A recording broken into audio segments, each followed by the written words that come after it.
This is power and purpose personified, walking towards justice, fighting for freedom.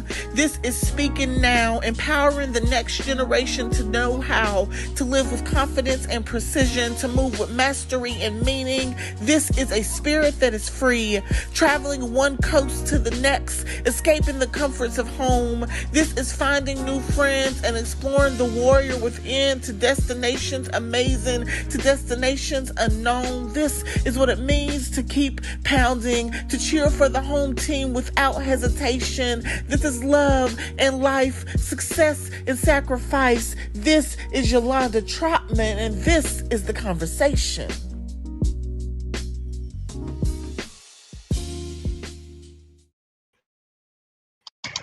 Good evening, everyone. Yes, honey, we are back. Welcome to The Conversation. So first of all, let me start off with a tremendous Happy New Year to each of you. We made it. Y'all, we made it out of 2020. We are into 2021. It has started off with shenanigans and all of that, but we're going to keep pushing. And we're going to obviously make this a fantastic year. I want to say thank you. Thank you so much to all of your support for season 2 of The Conversation. 2020 was an excellent year. 33 episodes. We had 33 episodes in 2020, starting off with studio shows, moving to the live format, and obviously being able to do the interaction on a level that means so very much. So thank you so much to all of you who have supported The Conversation. So tonight's show is absolutely positively interactive, as they all are. So make sure that you like, you follow, subscribe at all things at The Combo Pie Show. Drop your questions. If you're joining us on the YouTube channel. Drop your questions if you're joining us on the watch party, or if you are joining us live on either my page or The Conversation page if you have questions for our guest. And most importantly, make sure that you are spreading the word about The Conversation. So a few things, of course, as I've always said, make sure that you like, you follow, and subscribe at The Combo Pie Show, specifically to the YouTube channel, because we've revamped it. And for new subscribers and even past subscribers, it's going to make you eligible for some free merchandise and some other good things. So make sure that if you've not already done so, take a moment, go over to YouTube, look up The Conversation with Yolanda Trotman, which is the YouTube channel, and make sure that you subscribe, because free merch is going out as soon as the end of the month. That also being said, so excited because the Combo Pie Show website is up. It is live. So once you get done with this conversation, whether you're joining us live or whether or not you are joining us for the replay, make sure you check out the new website, which is thecombopieshow.com. Has all of the past episodes up there in one place from season 1 all the way up to our current season, which is season 3. But let me tell you, before I introduce my guest, I cannot let this day go by without saying Happy Founders Day. Happy Founders Day. Happy Founders Day. To all of my sorrows, my devastating, wonderful, fantastic, phenomenal divas of Delta Sigma Theta Sorority Incorporated. Oh, definitely have to show y'all some love. Drop a whoop in the comments if there's sorrows that are catching us live in the replay, or drop an elephant. Or drop that red triangle if you need to do so. But definitely make sure that if you have questions as we continue on with the show, make sure that you drop them in the comments so that we can see them. So I am so excited to bring you a new, brand spanking new series that I'm calling Personal Conversations. And this particular series is one-on-one conversations with names of people that you know. And we're going to take a little bit of a deeper dive into their story, much like the in-studio shows, if you've caught those episodes, where normally I would do that through pictures and some other things in the podcast studio. This is more of a personal conversation, not necessarily tied to a particular topic, but definitely more of the format of the original conversation. So my guest is he's infamous. You know his name. You've seen him on television. If you have had any interest in the music industry, you knew who he was before he showed up and made quite the impression and caused quite the stir on Real Housewives of Atlanta. I bring to you, introduce to you, to some of you, none other than the infamous, fantastic, my friend, Peter Thomas. How are you doing, my dear? I'm fine. How you doing? I'm great. So thank you so much for taking the time out of your super, super busy schedule. I know that you are traveling right now, making some major, major, major big moves. So it is not lost on me, certainly not lost on us. Let me let you get it together. Yeah, but making some major moves. So thank you so much for taking the time. So how are you doing? How are you feeling? I am great. How you doing? I am good. So happy New Year to you. How did 2020 end up for you? 2020 ended up real sad for me because in the month of December on the 9th, my father passed. Mm-hmm. It was a rough year. I had COVID, lost some friends, and then my dad passed. Mm. And I know that you all were very close. Was following that on some of your 1 second. Sure. Tony.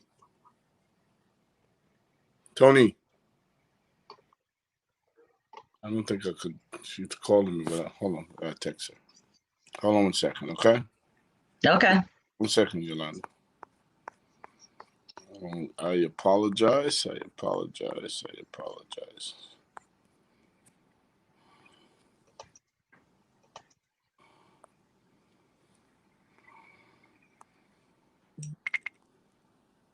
Because I know that you're joining us from your phone, so we definitely are going to have that issue. So so that we can definitely keep you on for the majority of the time. So I think we are good. Are we good? Yeah. Okay, perfect. All right. And so we lost your screen.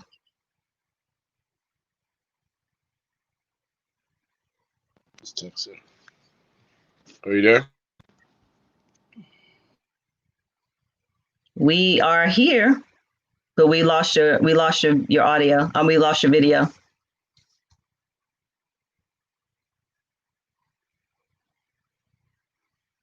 Let's try this again.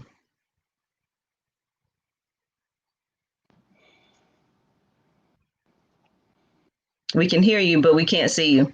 All right. So while he is circling back around, so ultimately the way that I met Peter is that back in 2014, I was running for a district court judge. And the thing that was so interesting at the time is that he had recently come to Charlotte, and this was the beginning of one of the business ventures that he was starting here, which is called Sports One. For those of you that are tuning in from the Charlotte area, you know Sports One has been around for quite some time. And then we had the opportunity to get to know each other there. I think we got you back. Okay, all good. And so, Peter, I was telling them about how we first met. And so my friend Kenya and I ended up going. It's doing that thing again. It's not on our end because I didn't put in the headphones. Say that again. I said I didn't put in headphones, so it's the same as it was before. You haven't done anything. It's just doing that. Must be on your end. Okay, here we go. All right. Can you hear me okay now? I can hear you. We're going to get this right. This is what happens when we go live. We got it right. Okay. So anyway, Peter, I was telling the audience about how we first met. And of course, for those of you who are just tuning in, my guest here is Peter Thomas. If you have questions, make sure you drop them in the comments. Make sure you share the live. Drop a heart or drop a smiley face to let us know where you are watching from for sure. But anyway, Peter, I was telling them how we first met, ended up coming down to Sports One, had never met you. And we actually came down and from a football game or going to a football game. I can't remember if we were going or coming. And you happened to be there and introduced ourselves. And I remember you specifically asking me, like, well, what are you running for? And I said, well, I'm running for district court judge. Well, what does that mean? And I told you what it meant. And you were like, I'll support you. I was like, it can't be that easy. But it was. And what meant so much to me at that time, I mean, we're talking 2014, you really didn't know me that well. And all I knew about you at the time was just what I had seen on television, which of course is what it is. But, what meant so much to me was not just the use of the facility or the use of Sports One and even hosting that event, was the fact that you showed up. I mean, put on your suit, got suited and booted, hopped a flight, and came to support. And it was tremendous. And I never, ever forgot that.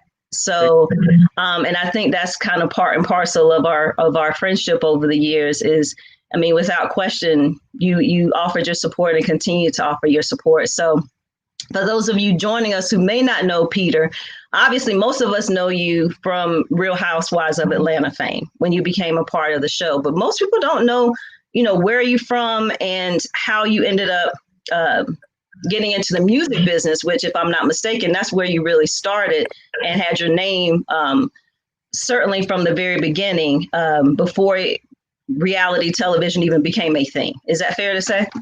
It's some like it. It's like 87%. Okay. I started in Miami. I started with a nightclub called Club Manhattan's back in 1985.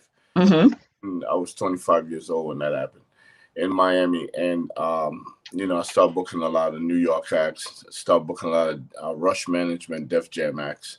Okay. Then I became friends with Russell shortly after because we were exposing them to a market that they didn't have a strong hold in. Mm-hmm. And next thing I know, they gave me a job as president for Rush Management because at this time I'd own a couple of bars and nightclubs in Miami. Mm-hmm. So they gave me a job in London back in 1990 to be the president of Rush Management. Mm-hmm. And when they moved into their new facility in '92 in New York on Varick, they brought me in and Leo Cohen, he's now the chairman of YouTube, by the way, and we're on YouTube. Really? Yes. Okay. So, yeah, Leo brought me in and gave me office space to do what I wanted to do at the time. I tell them I inspired to educate young people in hip hop. Mm-hmm. Their worth, ownership. And why was that so important to you? Yeah, because I used to go to Jack the Rapper and all these conventions, and I used to see that, when you talk to these kids, they only make money when they go out on tours because they would sell their publishing, because they didn't understand the value of publishing. Right. And I read upon it and see that if you keep your publishing, as long as your music is being played somewhere in the world, you're gonna be making money. Mm-hmm. I really wanted to change how these kids operate, and now these major publishing house would just zoom in and buy up your publishing and give you a big check, and you never see money like that before. So most of them go for the check and know that they just sold their whole soul. Mm-hmm. So I wanted to educate them and let them know that's the last thing that they should do. And Leo Cohen gave me an opportunity with office space in the facility of Def Jam to do whatever I wanted to do. Since I proved to them my worth when I went to London and worked as the president of Rush Management 2 years before that. Now this was in the 80s are we still in the 80s or early 90s? We're in 1990. Okay. 1990. Gotcha. And 1992, I moved into 160 Varick Street in New York City. And I started How Can I Be Down? The first How Can I Be Down was 1993. Mm-hmm. 1992, I did a party for Ed Lover and Dr. Dre, a birthday party in Miami. And all the magazine came down, like Ride On Magazine, all the magazine, BRE, all of them came. And it was the same weekend Juice had came out with Tupac, Omar Epps, and Khalil Kane. Mm-hmm. And it's the same week that Puff and Heavy D did a party at CCNY and people got trampled. So Puff came down, Andre Harrell got him out of town, came down, sent him down to Miami for the convention just to get him out of away from the New York press. Right. And he brought Biggie with him. And, that's how this whole How Can I Be Down thing started. So by 1993, when we did our first convention, around 1,200 people signed up. By 6, which is like 3 years later, Miami Beach asked us never to do it again because we brought over 100,000 people to South Beach and they police force only had 340 police officers. So they couldn't handle anything like that. They had to bring in the state troopers, and it was just crazy. you know. But it was the cutting edge of we knowing our worth in hip hop. We, you know, Russell Simmons had Fat Farm, a store in Soho for like 8 months. We put him in Vibe magazine and Source magazine. He got a distribution deal when the world saw Fat Farm and not just a store in Soho. And, you know, did fashion show with Tommy Hilfiger and Ellie Hansen and Fubu. Fubu had just came around then. Coconut was hot. Cross Colors was hot. So we going way back. The Cross Colors and Coconut. Lord have mercy. So how can I down created a fusion between fashion and music? Because before that, artists would only make money when they're on their tour in whatever city they go and they'll sell T-shirts for merchandise. So we really didn't have any fashion, you know, that old movement of fashion and hip hop, you know, didn't start it. It actually started at How Can I Be Down? And a lot of people don't know that when you started to really see fashion being either associated with artists or being associated with hip hop in this evolution period, a lot of people don't know that started from, you know, your brainchild, which became the conference, which became that ultimate movement, because it wasn't enough to just hear the music. You had to have the whole look, all of that. That's not, and you know, like, you know, the hip hop movement was strong in the inner city, but it was purchased in the suburban area, in the rural area. That's where it exploded. That's when an artist go platinum. You know, I remember Leo told me, "Yo, you're hot in the city at 125,000 units, but you don't go platinum until you hit the kids in the rural areas. That's when you really go platinum." You know what I'm saying? So How Can I Be Down was that movement that brought all these people in from all over the globe, because it was the first hip hop conference. So people was coming from Europe, from Australia, from Japan. They came from everywhere. How Can I Be Down? And the main thing about How Can I Be Down was to educate them in the business of music, the business of entertainment. Let them know their worth, from Jay-Z to Dame Dash to Jermaine Dupri to Dr. Dre to you know, like all the major guys now that's turning billionaires. They all started on panels at How Can I Be Down. How fascinating is that? Now, you're originally from where, people who don't know? I was born in Kingston, Jamaica, but grew up when I was 9, 10 years old. My family moved to Brooklyn, New York. So I grew up in Brooklyn. All my formative years in New York City. But that Jamaican influence is still up in there, though. 1,000%, baby. Oh my goodness. Yeah. And so when you made the transition from living in Jamaica to coming to the States, was that hard for you? Because you're not quite a teenager. You're still young, but how hard of a transition was that? It was hard because, you know, you grew up on an island, you know, and we came December 18th. And I remember seeing snow for the first time. Wow. You know, seeing so many different races for the first time, because I was from a little village called Augustown. And you didn't see, you see, even though Jamaica's slogan is out of many one people, in the village that I live, all I see was black people. So when you came to America, you see all race, you know what I'm saying? It was kind of shocking at first, and then you see snow.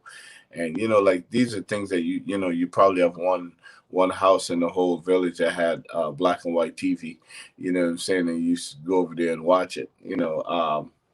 But to see it in real life, it was definitely shocking. And then, you know, we speak with a heavy patois, and I used to get in fights in school all the time because they used to tease me at how I talk. I was in junior high school all the way up to high school. It was always a problem. Back in the 70s, it was rough. Yes, especially if you didn't fit in, if you will. Yeah. So, they used to call me Coconut. They used to call me Tar Baby. They used to call me Midnight. They used to call me all kind of things. Oh my gosh! So when did you leave? When did you actually leave New York? I left New York when I went to college in Oklahoma, and then when I came back from college, my junior year, I went back to New York because I hated Oklahoma. And after I graduated, I started working. I took a job for the city of New York as a social worker, and I did that for 2.5 years. Wait a minute, Peter. Wait a minute. You were a social worker? social work. I had a caseload of 300 families. Get out of here. Are you serious? Yes, the family that made me quit that job I remember their name and I remember the case. And the caseload was so big; it was like boxes of that. They gave me the worst family ever as a junior, social worker. The name of them was the Esters, and Mm-hmm. I tried to educate them. I tried to help them to get them off the system.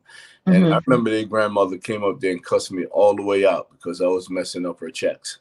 You know, Wow. because they was generation of welfare recipient.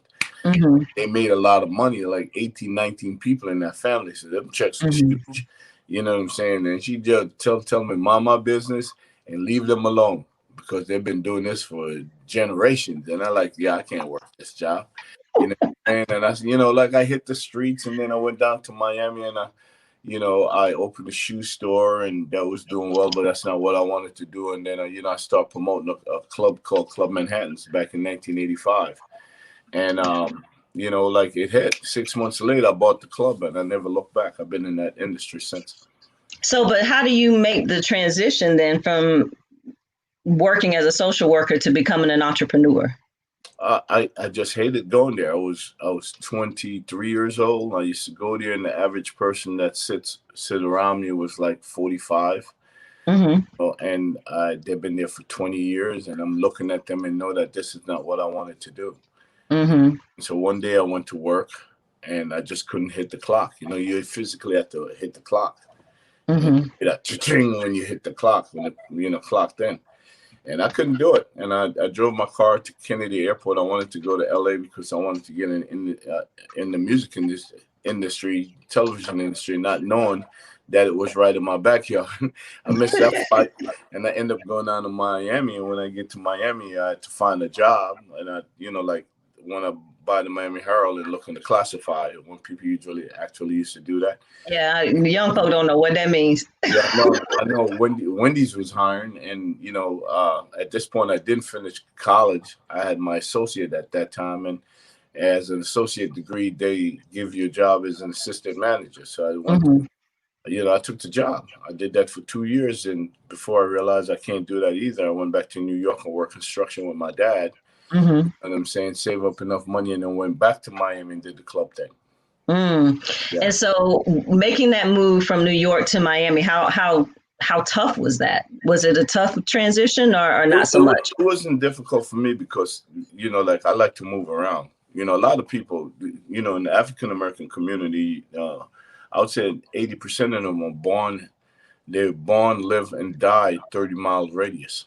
Mm-hmm. You know what I'm saying? I had no problem getting on the plane and going somewhere. I was always curious what's happening on the other side anyway.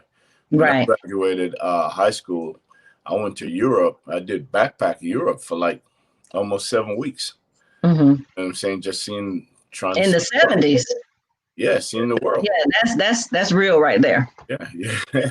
That's real right there. That's before phones. That's when we still had putting coins in phones. Exactly. That was 1979. I remember That's that. rotary phones. Yeah. Wow. Mm-hmm. Yeah. Okay. Anyway. So, all right. So you're in Miami, you're doing your thing. You're in the entertainment industry. So a lot of perception is, at least in that time, because we're talking early 90s. And even now, like the perception is that there's a lot of that is glamorous and, all of that. But real talk from the perspective of having clubs, having own clubs, obviously we'll get into Bar One and Sports One and your other businesses. But what's reality versus how people perceive it from the outside? Like, what would you say the reality is of being in the entertainment industry from the perspective of where you've been? Well, people see it as glamorous, but it's actually it's hard work. Mm-hmm. I know all the executives now that's like mega people. I'll watch some of them from they were interns. Mm-hmm. You know what I'm saying? And when you're an intern, you don't get paid. You know what I'm saying? You might get some lunch money and a subway fare, but that's it. Mm-hmm. If you really want it, then you got to go hard. You got to go hard for at least a year before they give you a job. But when they give you a job, if you're really good at your job, you're going to excel. I watch people from like Mike Kaiser now is the president of Atlantic Records for Black Music Department. But I remember when I first met Mike, he was working at Tower Records. downstairs from Russell Simmons at begging for a job. I remember when they came in as a intern to Kevin Lyles, and work his way up. And look who he's president of Atlantic Records right now. He did work. There's a lot of hard work. It wasn't given. Nobody gives you anything in the music industry. No one does. You have to earn it. You know what I'm saying? And me being in the hospitality industry, like I started working at Wendy's as an assistant manager. I used to work the fry station, the burger station, the drive-through. I knew how to do. It really taught me business by being there. They don't throw away anything. You burn a burger, you put it in the waste basket for chili. You know what I'm saying? They don't throw away. We don't need to know that. Oh my God. We don't need to know that. Oh my God. Yeah, but so and that's Wendy's. That ain't even Taco Hell. Okay, I digress. I still eat at Wendy's because they were so clean. You know what I'm saying? The way they do things was probably one of the best fast food restaurants as far as I'm concerned. But they really taught me business, So when I went and started my own nightclub, I understood because I worked at Wendy's for 2 years. I understand the whole premise of business. Premises of, don't get high in your own supply. It's not about the girls that's coming through the door. You know what I'm saying? It's a business. And a lot of people think it's easy. They go into it not knowing that you have to know marketing, you got to know promotion, you have to, you have to do your P&L sheets, you got to do all of that in order to take it to the next level. You know what I'm saying? And a lot of people, that's why 80% of the people that goes into the restaurant business fail because they have no clue of what they're doing. And so when you, now how long were you in Miami? I lived in Miami on and off. I feel like I never left Miami. You know what I'm saying? Because I always maintain a resident in Miami because it's tropical. Even when I was in New York, I had my place in Miami. When I was in Atlanta, I had my place in Miami. When I was in Charlotte, it was the only time I didn't live in Miami. For 5 years, I lived in Charlotte.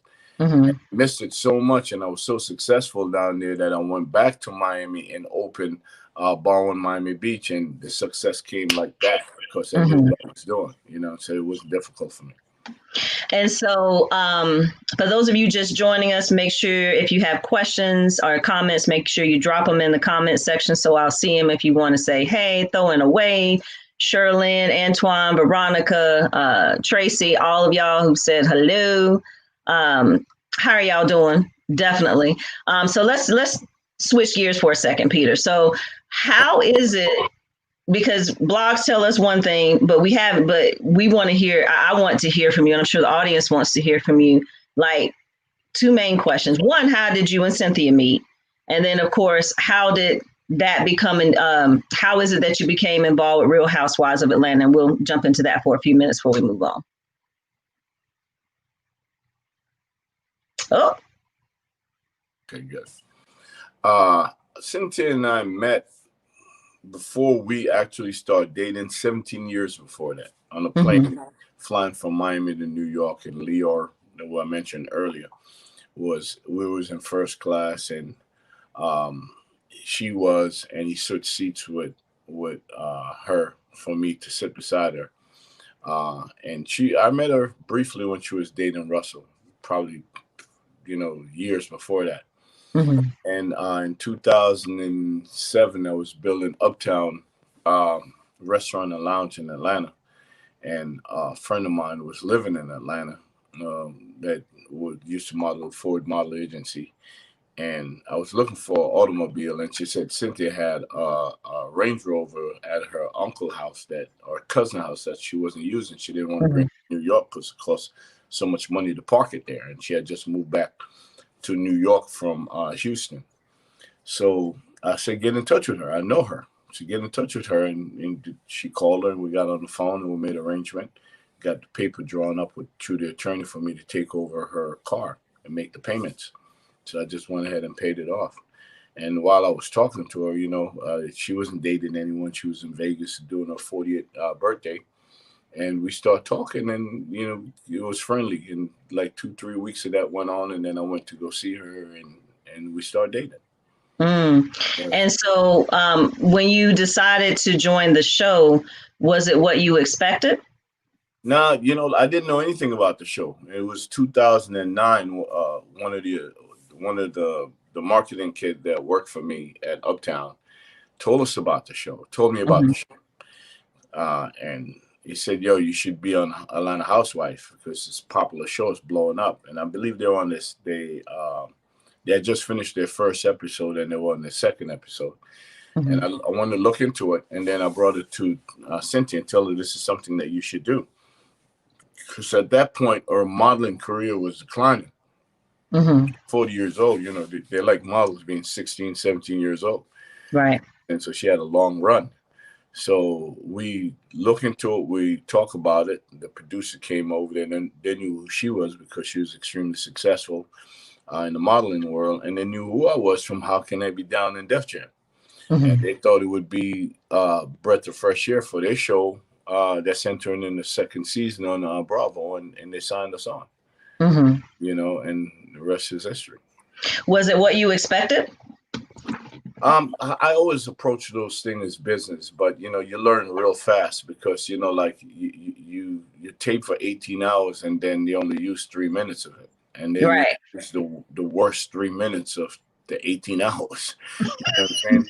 So after you see a couple of episodes, you're like, oh, okay, all right. So this is how that works. So now I got to be mindful of what I say, how I say it. I got to jump in. It was never about the guys until I got on the show because it's called a Housewife. But I seen it as an opportunity, a marketing opportunity to brand myself. So I started inserting myself in conversation. I just didn't want to be one of the person that was there to fly on the wall that didn't have an opinion, didn't have a voice. But yet millions of people are seeing you on TV every week. So I'm like, wait, I'm gonna change the dynamic of this. It's called a Housewife in Atlanta, but clearly they're married to somebody. Mm-hmm. And we were dating at the time. We were living together at the time because she had moved from New York to Atlanta to be with me. And I seen it as an opportunity for us to do it. And then we got married on the show, and Mm-hmm. got separated on the show. We got divorced on the show, and but yeah, I walked away from it feeling good about myself because I didn't make an ass out of myself. You know what I'm saying? And I was a fan favorite, and I'm reaping the rewards today. That's why I'm in Baltimore opening a restaurant, because millions of people know my name and my face. Mm. And so what do you think the hardest lesson, because you said, you do all this taping and it only shows just a few minutes of something that you may have said. Do you think you were portrayed fairly? They never portray black men on television fairly, ever. So I go into it knowing that, and I watched it. I watched them destroy people on the show. Mm-hmm. I watched them destroy people on the other Housewife franchise. People, I remember the guy in Beverly Hills hung himself. Mm-hmm. Saying Joe Giudice even though he came to America from Italy when he was 2 years old, after his conviction, he was sent back to Italy when he never lived there in his life. You know what I'm saying? I watch Apollo went to jail for 6 years. You know what I'm saying? So I watch Cordell got destroyed on Housewife. He did. So many husbands that I see come there got destroyed. And one of the things that when Cynthia and I was getting a divorce, and we spoke on it because we were separated several seasons before the fan even knew. Because we never see in our personal life, we didn't see eye to eye in anything. I didn't think I had her as a support, and a lot of people saw that on the show. So but one thing that I did not want to do, I did not want to use this slanderous platform to stain my name forever. So her and I agreed that it's going to be the most amicable divorce in the history of reality TV. We didn't talk bad about each other. We didn't fight about anything. I walked away. I didn't take a dime. You know what I'm saying? Contrary to what people think, I didn't take a dime in my divorce. I leave millions of dollars on the table. Because at that point, we were making up to $1.5 million a season. So half of it is mine. You know what I'm saying? But, I'm a hustler. I'm Jamaican. I don't believe in taking anything from any female. So that's how my father raised me. And that's how I exit, just like that. Yeah. And so the perception is that it wasn't. So the perception, or at least, of course, the perception is never really reality. But it was an amicable divorce, contrary to reports of otherwise. Are you all still, or how would you describe your relationship with her now? You know, we didn't have any kids together. So when two grown people break up and no longer together, you know, and it was amicable, I didn't say nothing bad about her. She didn't say anything bad about me. We just went about our business, Mm-hmm. start other life with new people. And so how do you end up in Charlotte then? Because you all were still That together was when you came to Charlotte. actually we weren't together when I came Oh, to really? Charlotte. Okay, Okay. but we didn't let the producers notice. And Right. I just wanted to get away from Atlanta. I wanted to be somewhere else. I came up there. I came up there to do the Cynthia Bailey model search, Mm-hmm. the Omni, and I walked around Uptown and I fell in love with the city. And I was looking around to see what all the blackness was in Uptown. I really couldn't find any. And Mm-hmm. everybody told me if you want to see black people, you got to go to Ritz Carlton lobby on Friday and Saturday night. So Facts. yeah, so I went back up there Friday, Saturday night, and when I see beautiful black people in the lobby of the Ritz Carlton giving them any money, even though they didn't like them, I said I'm going to open something up here, and I found a location 4 blocks away, and I tell everybody I used to work that lobby every week for Mm-hmm. like 4 or 5 months, telling everybody I'm getting ready to open because at that point we were big on the show and they knew who I was, and then we opened Sports One in 2014. And so when Sports One opened, was it obviously you've been in the industry for some time, so you had a certain expectation in terms of the level of success. Did it exceed your expectations?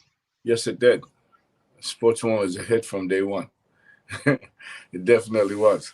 Those people, I got them out of the lobby of the Ritz Carlton, and they came to Sports One at 521 North College Street, down the block where nobody used to go to. There's nothing but homeless people down there. They told me it wasn't going to work, but it worked beautifully. Right, because that old spot didn't had been empty for years before Sports One came. And I think the thing that I always appreciated with you, and obviously what I talked about at the beginning of the episode, so go back and listen to how Peter and I actually met.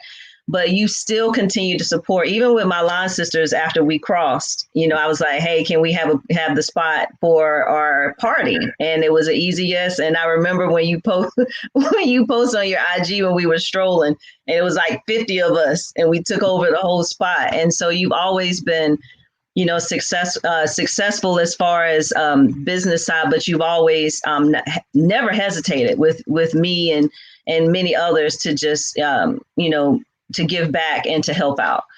We're But doing your line sisters at Sports One as we speak right now. yeah, several of them are there because it's Founders Day, and We had a large group coming in tonight. But with saying that, one of the reasons what I've always done in my old professional career is that I am extremely pro-black. You know what I'm saying? So to me, I always believe that you can sustain and you could be successful just dealing with your own people. You don't have to go outside of it. So to me, Sports One, just like Uptown was, just like How Can They Be Down Music Conference was to educate black people and to celebrate black people.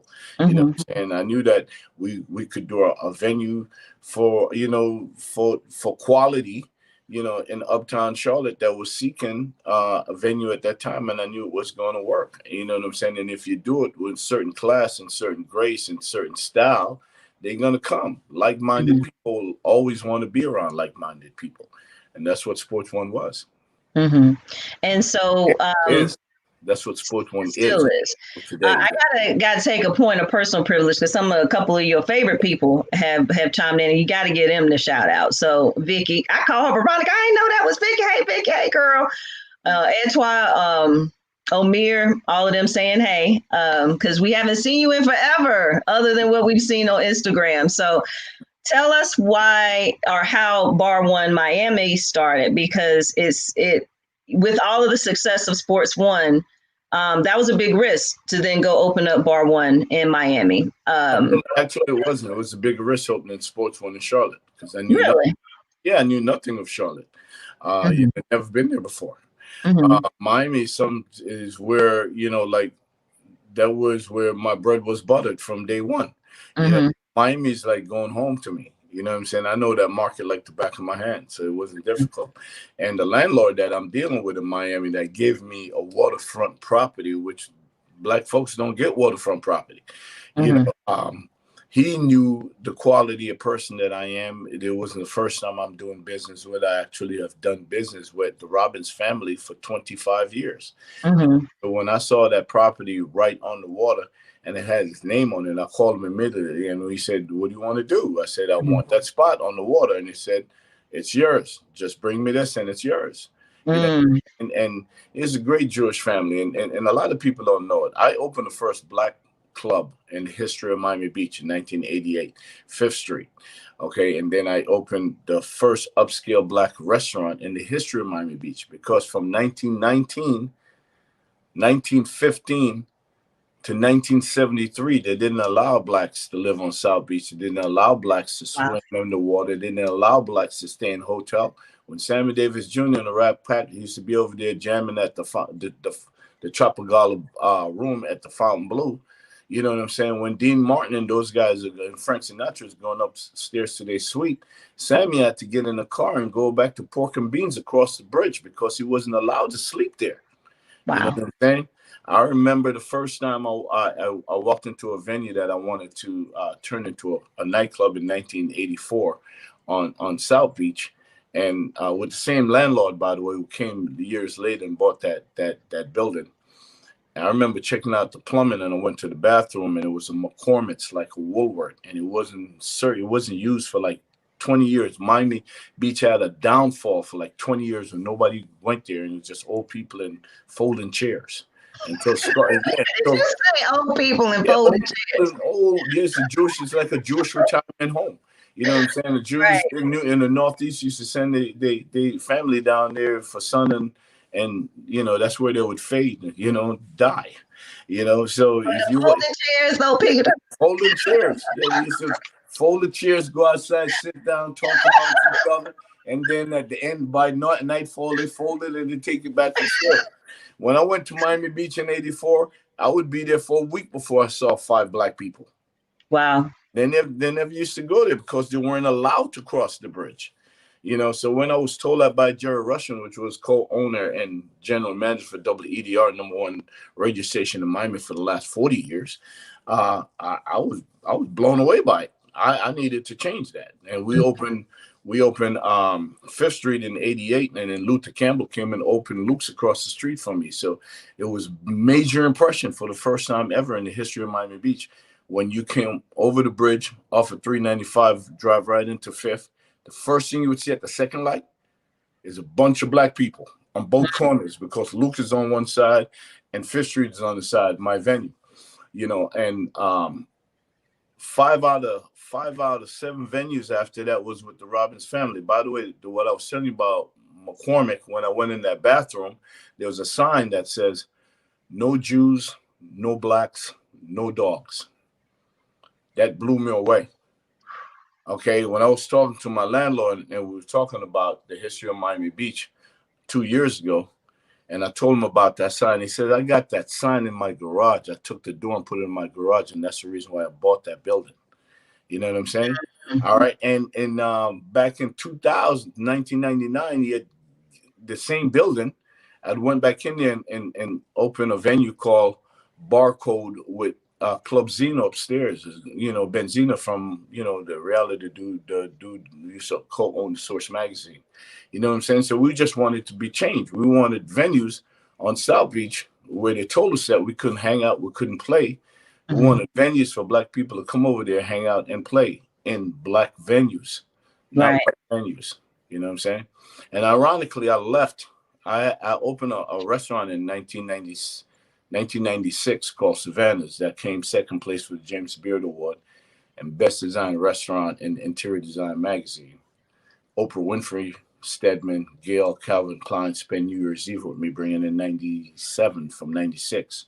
Mm-hmm. And I sold that restaurant to the China Grill Group and took a job to be the president of Source Entertainment on the West Coast in LA because I wanted to change. I needed change. Where I executive produced the Source Awards on UPN. First hip hop award show in the history of television.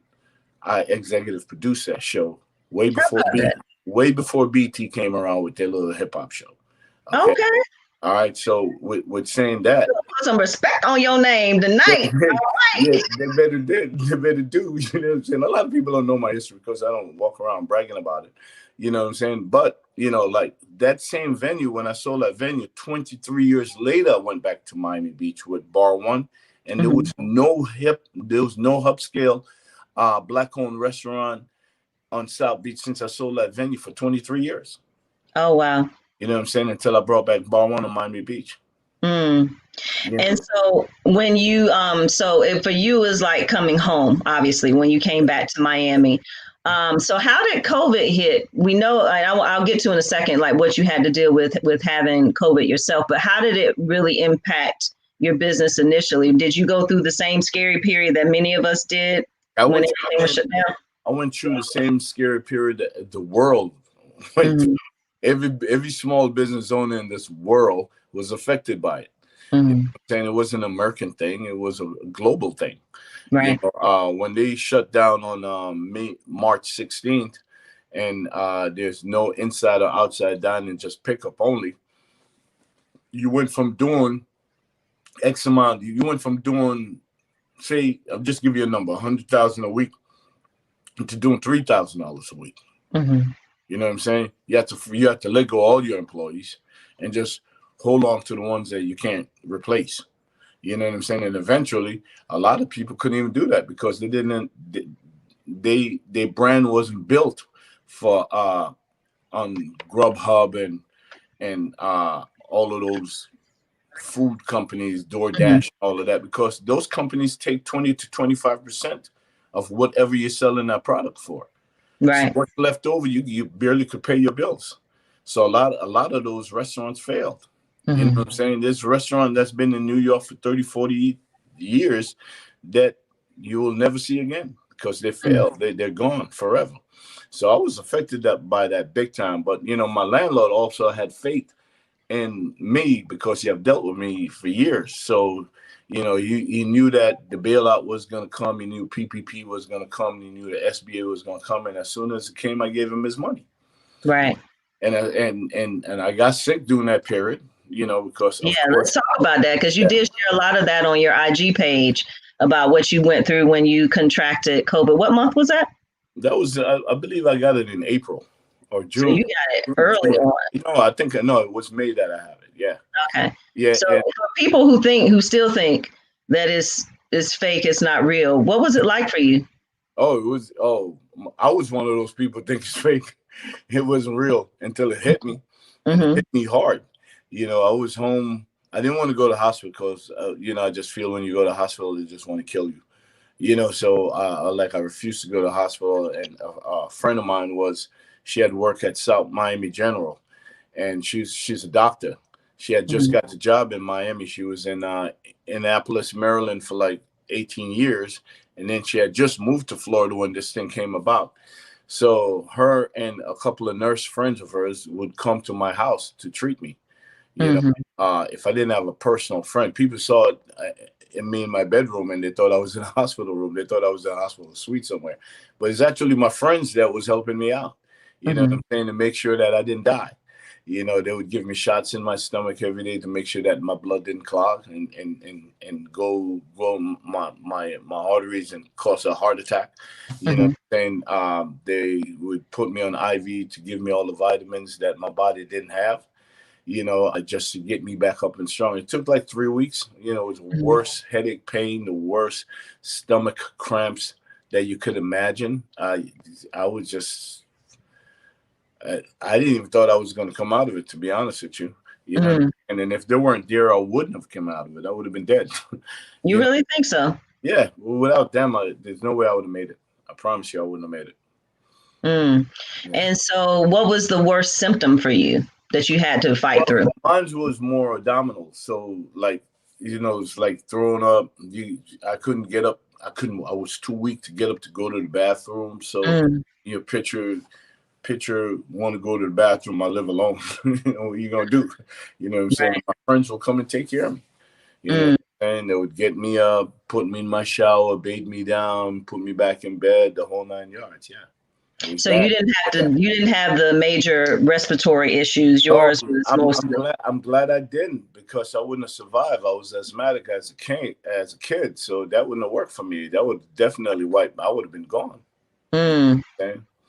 Yeah, the shortness of breath was there, but it wasn't as bad as the abdominal pain. I'll tell you Mhm. that it was wow. You know what I'm saying? Just think about it, giving me chills. And I'm glad it wasn't the shortness of breath like a lot of people, because when you're diabetic and you're asthmatic and you have you're overweight, or have any one of those things going on for you, you can't survive COVID. It's going to kill you. Mm. And so, what would you tell people who still don't really take precautions and they still think it's fake and all that? What would you tell them? I think they're lucky, but you could be so lucky before you run out of that luck. You know what I'm saying? It's killing over 3,000 people a day. Right. You know what I'm saying? The World Trade Center, when that plane went into that building, it killed like 3,200 people. And we're losing more of that in a Yeah, day. yeah. Now COVID is killing that much people every day in Right. America, not the world, in America. You know what Right. I'm saying? And a lot of people, a lot of people think that it can't touch them, but I see it touch a lot of people. A friend of mine in Miami, he lost his dad in June, his mom in July, and his 48-year-old older brother in August. Hmm. And it had him in the hospital for 2 weeks also, and he made it. Mm. And you lost three family members in less than 60 days. Wow. It's awful. So I've seen it up front, up close and up front, and I see the devastation that it have done to people. Hmm. My dad was sick, and every time before I go, for 4 or 5 months, every time I'm thinking about going to Atlanta, I have to get a COVID test. Hmm. Like the day before, to make sure that I'm good, that I'm not walking into that house to send my parents off to Neverland. you know, Right. they, I still do that when I'm going to see my mom now, because my dad passed. He didn't pass from COVID. He passed from, like he had a heart disease, um, and it took him out in like 7 months. But when I go see my mom now, I got to make sure that I'm not. I just bought, like those two tombstone, what they call those things, mausoleum for them. Because she Hmm. wanted to be, when she goes, she wanted to be next to my dad. I want to make sure that she don't go into that hole no time soon. And so, tell us about your kids. You have all adult kids, but most people don't know about your daughter and your other kids. Tell us about them. Yeah, I have a 37-year-old daughter, Portia, my firstborn. We're close. We talk almost every day. She's in Germany now with her two sons, my grandsons. Those are the little kids that play on Blackish, baby Devante. That's my little grandsons. They're twins. They just turned 4 years old on the 7th of this month. Yesterday, the 12th, was my youngest child birthday, Bryce. Hmm. Um, Beautiful soul. I have another daughter, Blade. She lives in Austin, Texas. I graduated from NYU like 3 years ago, Hmm. 4 years ago. And I have a son, Isaiah, that lives in LA. Peter Jr., that lives in Miami Beach. He's down there with me. And so, do your grandkids call you Pop Pop? They call me Papa. I love it. I love it. So now you're in Baltimore. For those of you just tuning in, he is in Baltimore, getting ready to open up just yet another bar one, this time in Baltimore. So why did you choose Baltimore? And what's the timeline for? Is it the same type of concept as the bar one in Miami, or is it? Well, let's one question at a time because I'm excited. All right. So how did you choose Baltimore? That's the first question. And is it the same type of concept? I was at home and I was watching the Netflix program, and they was talking about doing the old um, Black Lives Matters. So they were showing this Netflix program of Baltimore, Maryland, right after slavery, that it was the most prominent black city in America. Mm-hmm. And I found out watching that series that all the blacks was Republicans. They weren't Democrat. Mm-hmm. And doctors, lawyers, teachers, like civil engineers, all these black people make Baltimore hot. and the Democrat was losing every year, and they send party members in there to redline the city and burn down all the black business and lynch people and burn people. They do all kind of crazy thing to us because they feel like they could. They always have a weapon of mass destruction. And this is how they control us and tell us we don't have no rights, blah, blah, blah, blah. But anyway, after I watched that series, I was at my restaurant, and we had just opened back up in May, after May 27th. And there was 4 girls in the restaurant. And I walked on, Peter, come and take a picture with us. So I went over there. I joke with them because I usually do that with my customers. And then I actually end up sitting down beside them. And I said, "Where you guys from?" And they said, "We're from Baltimore." And I said, "Oh my God, I just watched a piece on Netflix about Baltimore, how rich that city was." And I found out that Baltimore had 600,000 residents within the city limits, and 70% of the 600,000 residents are African American. So Baltimore stayed black from after slavery until now. And I remember President Trump talking shit about Baltimore, how it's what do he call it, all kind of crazy names. You know what I'm saying? I don't say his name, but anyway, whatever he said, it was dumb. Yeah, he completely disrespected the city, and I think he talked about the city like that because it's black folks in the city. All right, so when I was talking to these girls and we were chopping it up out there, they told me about this space. They said, if you ever go to Baltimore, you need to go to Arbor East. And I said, well, tell me about Arbor East. And they said, you live in Atlanta, it's like Buckhead. And I said, oh, so it's prominent. That's where all the rich people are. And they said, yes, that's Arbor East. That's the best place in Baltimore. And I said, do you have any black-owned business over there? She said, absolutely not. And I thought I was crazy knowing that 70% of Baltimore is black. So, and then she told me about this location that's empty, and it would be great if Peter could get this location. And I said, I have Google Maps on my phone. Showed it to me. She showed it to me. And then she said, let me call one of my cousins, because they had a sign up on the building and said, the space is for lease. So her cousin got out of her bed, went down there and called her back, gave her the phone number before she left my restaurant. And she gave me the number. So I felt like, wow, they did all of that for me. Okay, let me look into this. And a week later, I just flew up there to look at the location. And they came out to see me, and I found out something, which is crazy. It's the same location. I don't know if you or your listeners or your viewers doing Black Lives Matters. There was an incident that took place in Baltimore where African-American woman and her 8-year-old son wanted to go into this restaurant, and he was wearing athletic gear. And they told him that they couldn't come in with that gear as a kid, wearing Baltimore Ravens apparel. Right. There was a private room that she could see from the street open up, and there was white kids in there in the same gear. So she pointed out, she took her video out and she started videotaping it, and it went viral. Okay. It's next door to the space that I'm now going to occupy.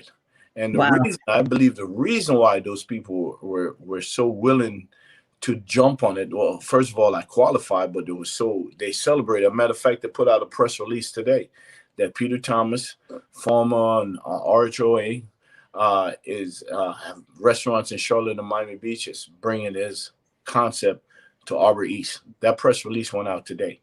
And I believe the reason why they gave it to me, because nobody black is over there, is because of that incident that happened that went viral on CNN. Wow. And look at how all of that came together, because that was an innocuous. That's God right there, baby. For sure. And so when is it scheduled to open? Because a couple people asked when it should be, or when do you think it'll be open for your grand opening? Well, Baltimore is 100% closed now. No indoor dining, no outdoor dining. Okay, because it's a black city and a lot of people are dying here. So I don't, even though there's a vaccine out now and people are celebrating that, I don't think that Baltimore will be ready to open for another 120 days. It's going to take me that long to build my place. So hopefully I'm ready by the time this thing, subside. People now want to come out and feel safe, knowing that they're not going to catch it and die because they could get a shot in their arm. You know what I'm saying? So I don't think I'll be open up until probably the end of April. Do you miss Charlotte? I'm in Charlotte every other week. It's just that I'm quiet when I'm there. Vicky, Oh, you ain't even say, hey, girl, Vicky, what's up? Slide through nothing. yeah, Vicky and Antoine, you shot them out earlier. You know, Mhm. whenever I'm in Charlotte, you know what I'm saying? I hit up Vicky, I hit up Antoine, I hit up the people that I'm cool with and close with up there, and I'm like, yo, I'm in town, and Do they you come not out. see the look on my face? Yeah, but yo, look, you know, like most people in Charlotte follow me so on Instagram, so I always post that I'm in the bar. You know what I'm saying? And after I post that I'm in the bar, I promise you, an hour later, around 30, 40 of my people just roll up on me. You know what I'm saying? You probably miss it because you're so busy. You know what That's true. And Kenya said real quiet because I'm like, oh, I didn't even know you've been here. Shade. Yeah. She just said you Oh, no, shade. yo, Tony's there. You know, Tony's there running that business. She's doing an incredible job, and Bar on Charlotte, even though we have to close at 9 o'clock. I mean, Sports on Charlotte, even though we have to close at 9 o'clock, it's still doing extremely well. Well, that was my other cheers for years, Yes, years. yes, That I was my know. safe space. Like I could go and just, especially when I was on the bench, it was absolutely my safe space. And I was just always grateful to have Mm-hmm. Sports One to be able to have that space and stand on the table. Well, I didn't actually stand on the tables, but definitely the bomb during football season because we would just be acting a whole During football season, she damn near want to dance on the bar, y'all. yo. And she always wearing that little tootie stuff around her waist. You know what I'm saying? Excuse me, sir. That is the tutu, and I didn't actually stand on the bar, but I have gotten in chairs. You got in chairs. Yeah. But you could do that. You know what I'm saying? You're right. Sports One still is, a place where we see the same customer 3 to 4 times every week because they feel like it's a home away from home. And Right. there's so many like-minded people in Charlotte, African American, Black people in Charlotte, that would go to Sports One because they know their friends are going to be there. And you just get out of the house, go to Sports One, have something to eat. The food is great, the drinks are great, and the atmosphere is incredible. And Sunday brunch is still legendary. We spent many a Sunday brunch. Saturday brunch, which is I love the '90s music. It's Mm-hmm. still banging, and Sunday is banging. And now we're doing this Sunday brunch, and now we're doing Sunday night, which it took off during COVID.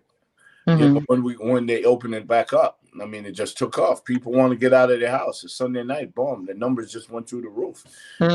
Thank God. And so, what's next?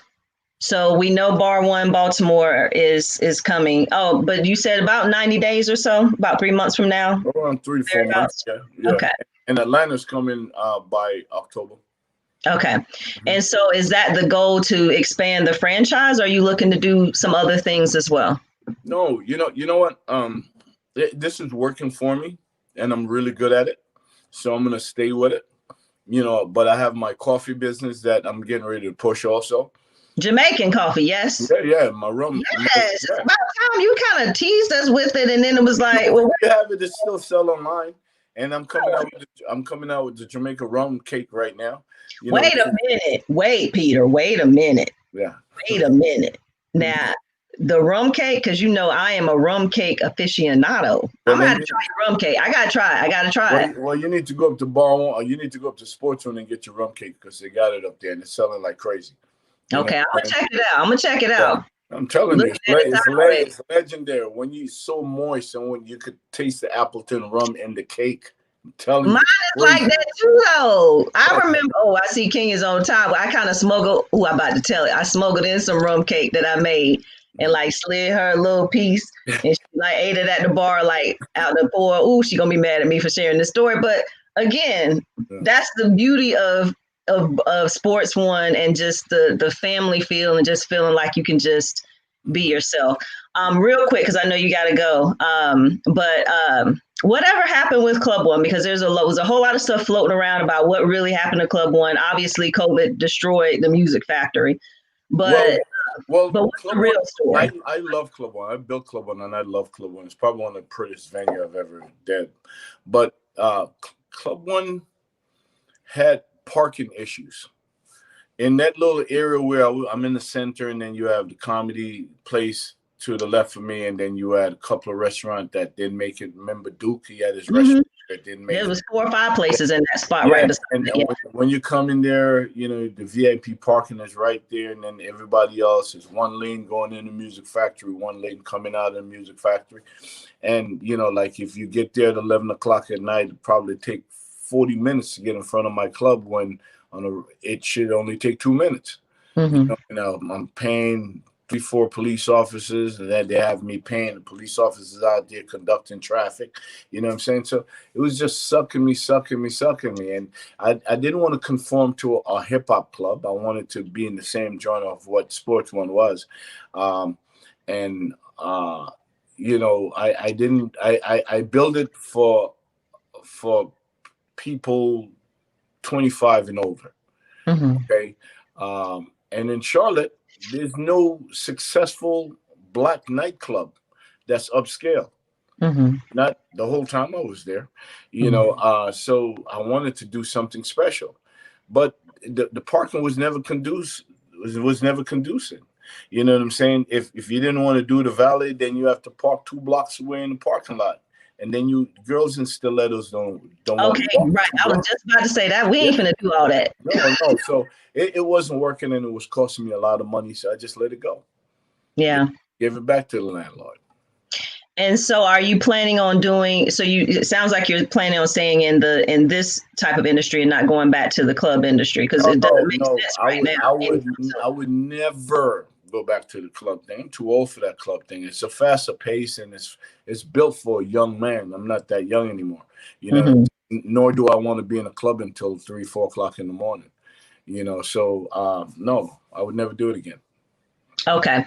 And so what do you think the most important thing is for someone who's looking to get into your industry? Like looking back at the success that you've had for decades, like what is the one piece of advice that you would give them if they're looking to open a restaurant, or not necessarily a club, but open a restaurant that has a particular level of service that's expected? Well, you have to be passionate about whatever you're doing, or don't do it. If you're looking at the clock and you can't wait to go home, it's not for you. You have to have a love for it, you know, and you have to take pride in what you do. Mm-hmm. You know, I built venues for us. All right. And I always want the service to be provided by us. You know what I'm saying? So I'm always trying to educate young people that's coming in that want to be a server, or want to be a bartender, or want to be a busser, or want to be, you know, a bar back, a kitchen person, line cook, dishwasher. I'm always trying to elevate them to the next level. I believe in the concept of promoting from within. There's Mm-hmm. a lot of people like Tony, that's the general manager and VP for my entire operation. She started as a bartender. Mm-hmm.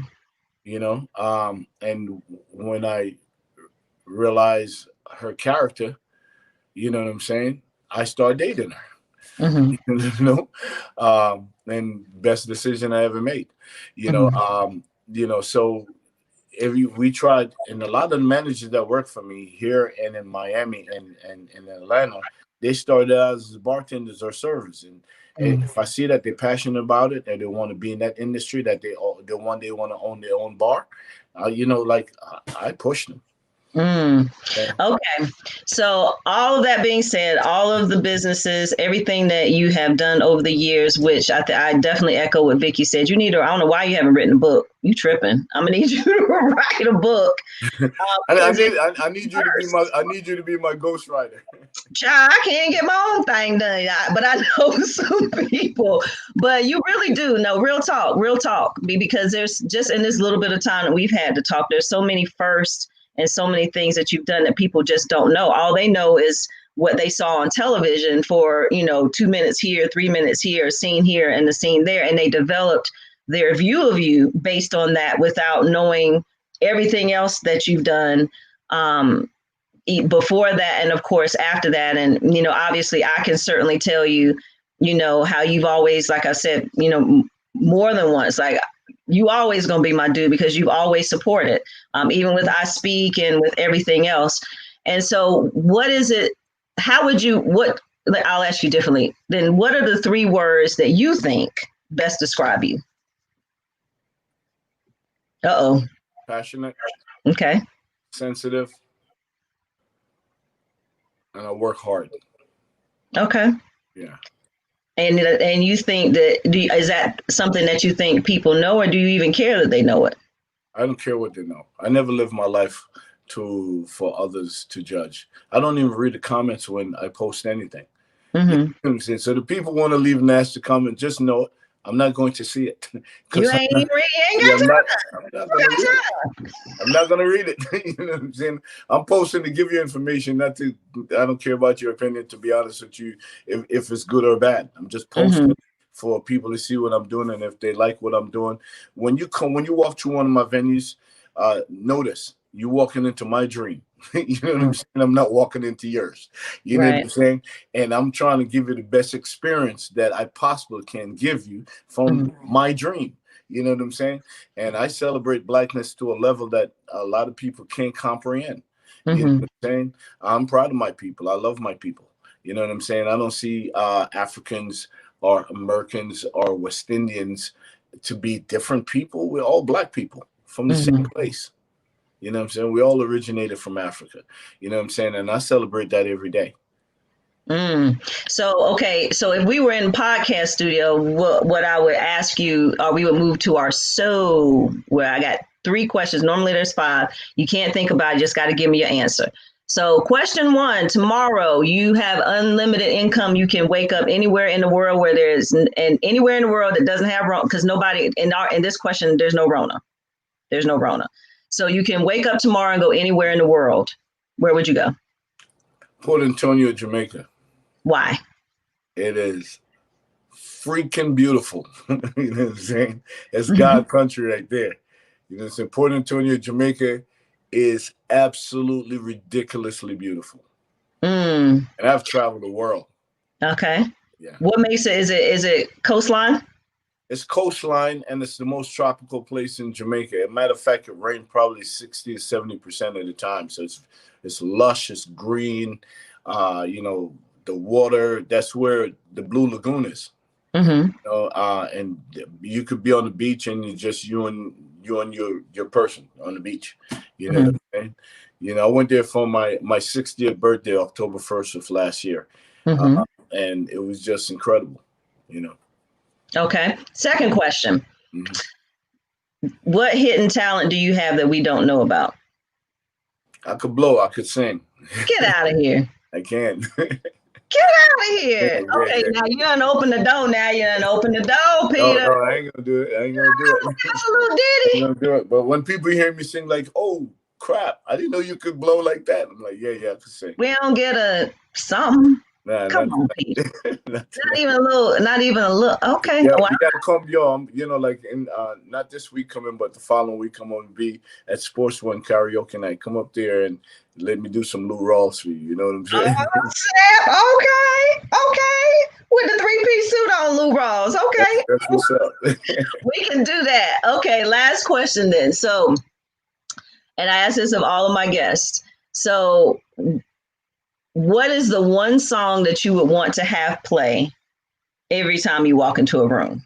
What is your theme song? Everybody know that Summer Rain by Carl Thomas. Really? Oh, Yeah. everybody didn't know that. Now we know. Everybody know that. Everybody know that because I come to Sports One. They know Summer Rain, no matter what mood I'm in. If I'm in the worst mood ever, you put on the DJ. They all know that. So everybody, all leaders in the room, put on Summer Rain. You know what I'm saying? You're not gonna sing Summer Rain. You're not gonna give us a little song. Nah, not tonight. Okay, I tried, y'all. I tried. All right. Well, listen, Peter. Thank you so much. Now, when you are back and I can get back in studio, I definitely want to do the full show with the photos and all that good stuff. Anybody you want to shout out real quick before we wrap it up? I'm gonna shout out to all my people in Charlotte, North Carolina. You Carlos Wilkes, my partner. Vicky Foster, okay, Tony Scott, Love, you know, I have a little Antoine. I don't forget about you, baby. You know what I'm saying? I got a lot of people up there. Sad, what's up, Sad? You know, Yanni. You know what I'm saying? Go to Yanni Couture. best custom suit in Charlotte. Best custom suit on the East Coast. You got to go mess with Yolanda. I got some people up there that I really care about. You know what I'm saying? And I will always have a venue there. I'm looking to do my Bar One franchise in Charlotte also, because Charlotte have no upscale black restaurant with white tablecloths. Yeah. We're gonna leave that there. Now, if they're not following you on Instagram, what's your IG handle? My IG handle is Peter Thomas RHOA. Peter Thomas RHOA. It's up on screen, so if you're not following, make sure that you do so. So for those of you who are catching this on the replay, make sure we lost you, Peter. So when he pops back in, I'll put him back up, y'all. But make sure that you go like, subscribe, and follow at all things on Instagram. Of course, all of that at the Convo Pod Show. Definitely make sure that if you've not done so already, that you follow him at Peter Thomas RHOA. If you haven't already done so, make sure that you also check out the new website, which went live today to celebrate the beginning of season 3, which is theconvopodshow.com. And that's for all show episodes. So if you miss, even going back to season 1, where we were doing a very different format, still live, but not live in this format. But definitely go back and check that out. Season 1 episodes are there, as well as all of season 2, all 33 episodes. And of course, we're kicking it off with season 3 here. And if you haven't already done so, make sure that you subscribe to us at The Conversation with Yolanda Trotman on YouTube. And I'm specifically saying this because we're giving away free merch for sure to subscribers. Pull a name out of a hat and there's going to be free merch. There's also a store where we have some limited edition Convo Pod Show shirts, one specifically designed for the ladies. So definitely make sure that you do that you like, you follow, and subscribe. So if you're catching this midway through, make sure you head back to the beginning of the episode, because Peter's story is phenomenal. It's not what you know or have seen about him just from Real Housewives of Atlanta. It is, of course, so much more than that, as far as what he's been able to do, as far as his impact in the music industry, the hospitality industry, and more. I think we have lost him, but hang on for a second, because I think something happened and we lost him. But hopefully we can get him back. But if not, he will definitely be back on, and we'll be doing a full episode with him that will be in studio, and it will have all of the other components that are classic to the Convo Pod Show. So thank you guys so much for tuning in. So excited about next week's show. Personal Conversation series continues. My guest will be none other. I'm going to give y'all a hint. I'm not even going to tell you who it is. Robert. If you know anything about The Cosby Show, you remember Vanessa. You remember Robert's Vanessa? Yeah. So my guest next week will be none other than Andre Whitfield, whose very first acting gig was, in fact, playing the role of Robert on The Cosby Show. And I purposely chose him, and I'm so excited to have him on next Wednesday, which is Inauguration Day, because if you've been following him on Instagram, he has been very, very, very outspoken as far as using his voice politically, if you've been following his Instagram lives. So we're going to have a great time talking to him and talking about his story as an actor and all of the projects he's been involved in, and why politics is so important, because he keeps it real. So join us next week live here at 8 p.m. on the Facebook Live page or on the YouTube channel. Definitely share this episode, because I want people to really know who Peter truly is, and not what the perception that people have about him on television, because it's completely different. So y'all stay safe out there, mask up, and we will see you next week. Good night, y'all.